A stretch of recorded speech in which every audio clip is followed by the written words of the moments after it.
Hello listeners and welcome to the Montel Weekly Podcast. This is our first pod following our small summer break. I'm Richard Sverrisson and joining me today is Antony Froggatt of Chatham House. Welcome back, Antony. Thank you.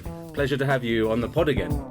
We're going to be talking Brexit and the new UK government, which is quite relevant. It's only been in place for a few days. What are your feelings so far? I mean, mainly it seems to be clear, whether it's a bluff or not, that the direction is towards a no-deal Brexit. Is this something you would agree with, or is there more to it? No, I mean, I think it's getting slight mixed messages from the new Prime Minister, Boris Johnson. On the one hand, he's saying there's a 1 in a million chance, 1 in 1,000 chance that there's going to be a no deal, but yet Michael Gove has now become the minister designed or designated to prepare for no deal, and he said it's now the central scenario for their work. So a bit mixed messages, but I think what is clear is that the government will over the next 3 months do more effort to prepare for no deal.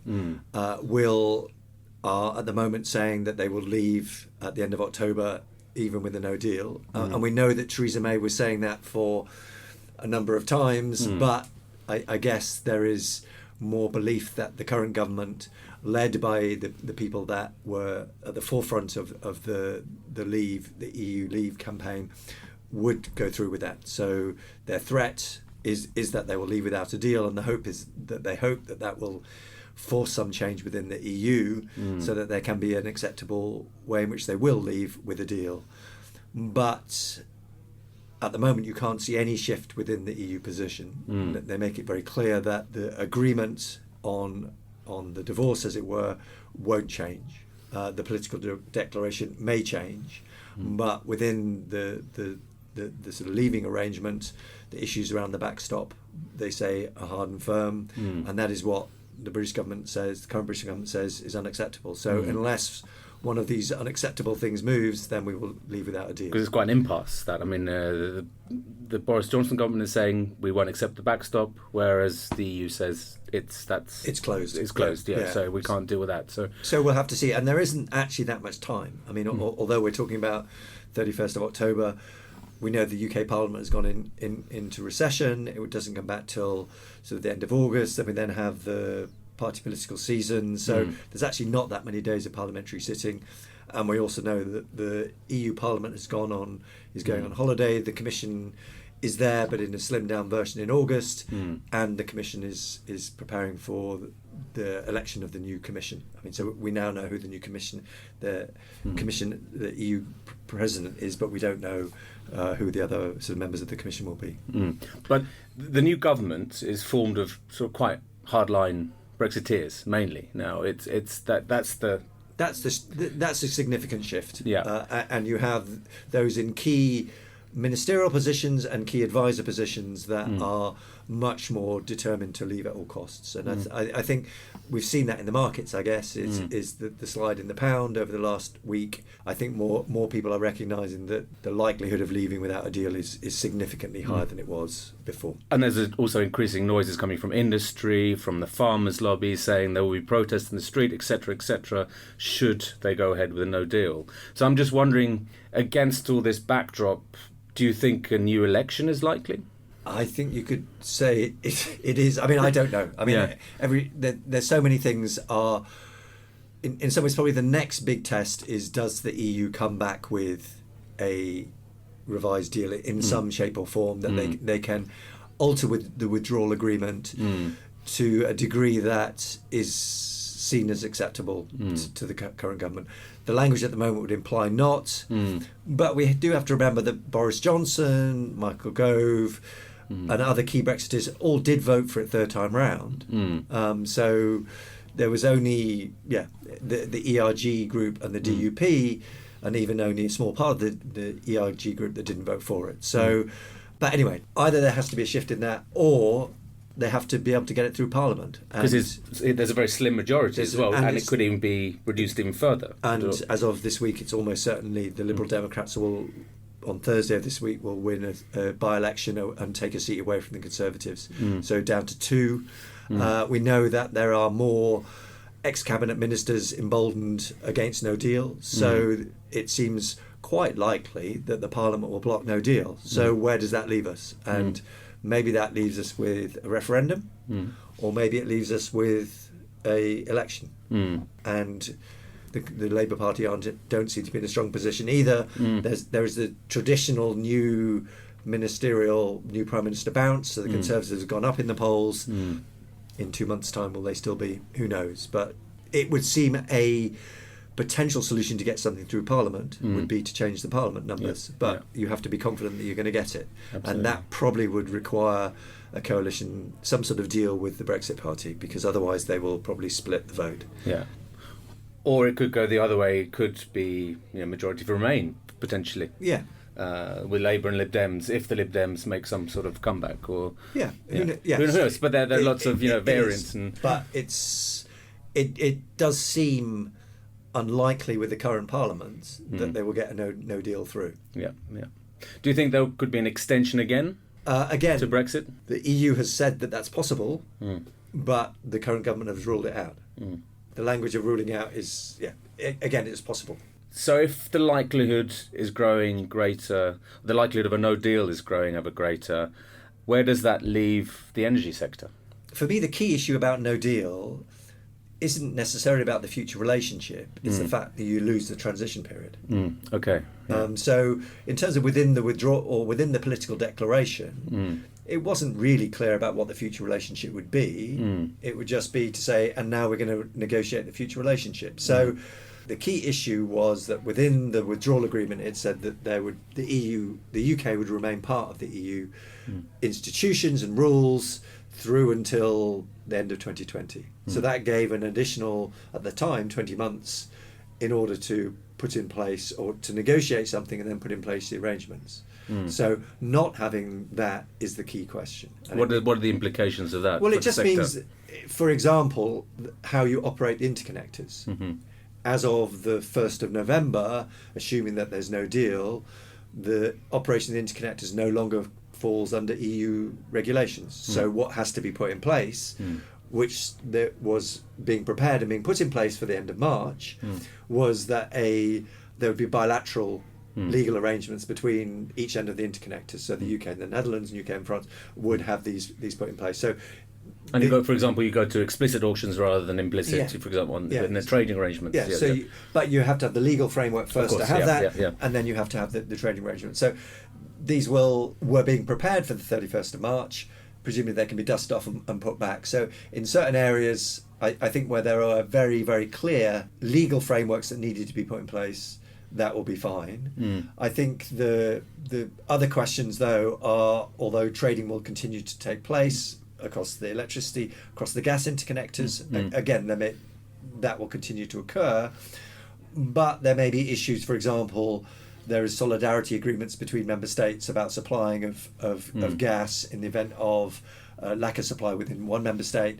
That will no longer apply to the UK, and supplies that may be destined for the UK would then have to be diverted to another member state should they need it. So in some ways we go down the priority list of recipients of gas in the event of supply crunches. So if there's another beast from the east, the UK could be left out in the cold, quite literally. Yeah, because if we were having to import previously the gas from the continent, then it may no longer be available to us. So we wouldn't necessarily be out in the cold. We'd probably just have to pay a lot more for it because we'd just have to ship it in terms of LNG, or the prices would go up. So we don't have the luxury in some ways of developing those new relationships, those new trading arrangements, those new guarantees. If there's a no deal, they may not all be in place. And then to put them in place is far more problematic and time consuming. Yeah, and it's just, again, one issue out of a plethora that has to be dealt with under a shorter period of time. And as I said, in some ways the key thing was this 20-month extension, effectively, in which you knew that there was a hard deadline. You had time to put in place the leaving arrangements. And for the emissions trading scheme? Again, it's really not clear where that finishes. We will have to see what sort of relationship. The government in the past has indicated that it would sort of prefer having a trading system. The UK government has had a consultation on the future emissions trading system, and they said that they would publish the results of that in October. So Okay. they are gathering views on this, but they still haven't made clear what's their preferred And option. again, there's a very little time to Yeah. to act on that once it Yeah. comes out. I mean, but what they have said in the past, in the event of a no deal, that there would be a tax that would put upon the price of carbon. You wouldn't see a reduction in the overall price. That would obviously go to the Treasury here rather than into an EU system. So there would be a constant price of carbon for certain sectors, not for sectors like the aviation that it couldn't apply to. So potentially the aviation sector would benefit. And the UK allowances couldn't be used Yeah. in the EU. Yeah. Exactly. Yeah. Are there any other implications for infrastructure such as nuclear new build, etc.? Or I don't think so. I mean, I don't. Again, the government has been indicating that it is minded towards having a new system whereby it would be possible for utilities to charge the individual users of electricity a upfront cost for the cost of new build. So this was floated by the government about 2 weeks ago. I don't see that this is going to be affected by Brexit. I mean, I guess if we were remaining part of the EU, then that would have to go through the standard state aid rules because it was a new form of financial assistance. My personal belief is they got Hinckley through, which was a huge subsidy or was extremely beneficial, shall we say, to EDF. So if they got that through, then the new arrangement probably would be put through in any case. Oh, it could be much looser. I mean, you wouldn't have to go through state aid guidelines, or comply with them. Yeah, well, I mean, still, we don't actually know yet because in terms of electricity trading, if we're carrying on trading electricity, the European Parliament has said that if that were to happen, then the UK would have to comply to all market and electricity rules.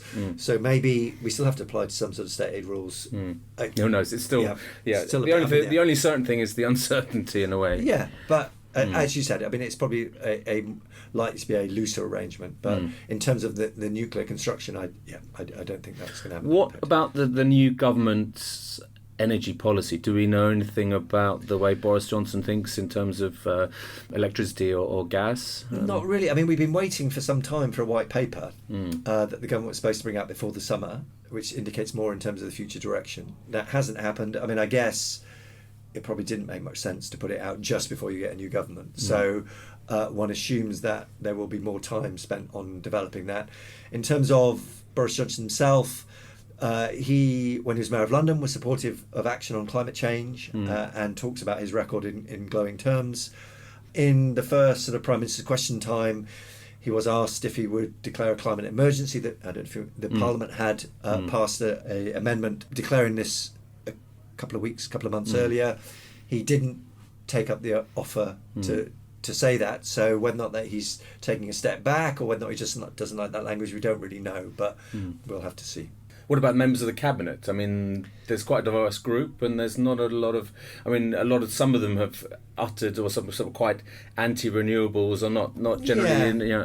I mean, we'll have to see. I guess the Claire Perry has been made a special sort of envoy or for the COP. So the UK is hosting the 2020 Conference of Parties of the UNFCCC. It's a very important one. Like you had Copenhagen, then you had Paris, then you're going to hopefully have London. It's not 100% confirmed yet, but she's been given that ministerial responsibility. So in some ways that is a good thing because it means that we have a high-level champion in order to prepare for that because it's not just hosting it. There's a lot of work in terms of the preparation of it. It may well be that the UK government sees this as an opportunity to portray the UK outside of the EU as a powerful political force, important in diplomatic circles, etc. So importance beyond climate change. And so if that were the case, then you could see that climate change would take a higher profile than purely environmental within the next year or so. And that would be, I think a good thing in terms of climate change does need important action from government across different departments. So really, you could say there's all to play for, and lots of issues to keep an eye on in the coming weeks and months. Yeah, absolutely. So even though we're moving into the summer and things tend to go quiet, as we've already seen, the Prime Minister is going around the country talking about his plans, etc. And I suspect that will be ministers over the summer will roll out new plans. So within the energy, climate, environment, industry section, that there will be a lot more to watch for. Perfect, Antony. Thank you very much indeed. Thanks very much. Thank you. Well, listeners, rest assured that we will keep you up to date on all the Brexit issues up until the 31st of October, the day the UK is due to leave the EU. We will also have a packed schedule for the autumn and winter, so please stay tuned and don't forget to follow all the news on Montel and on Twitter and LinkedIn. Until next time, it's goodbye from me.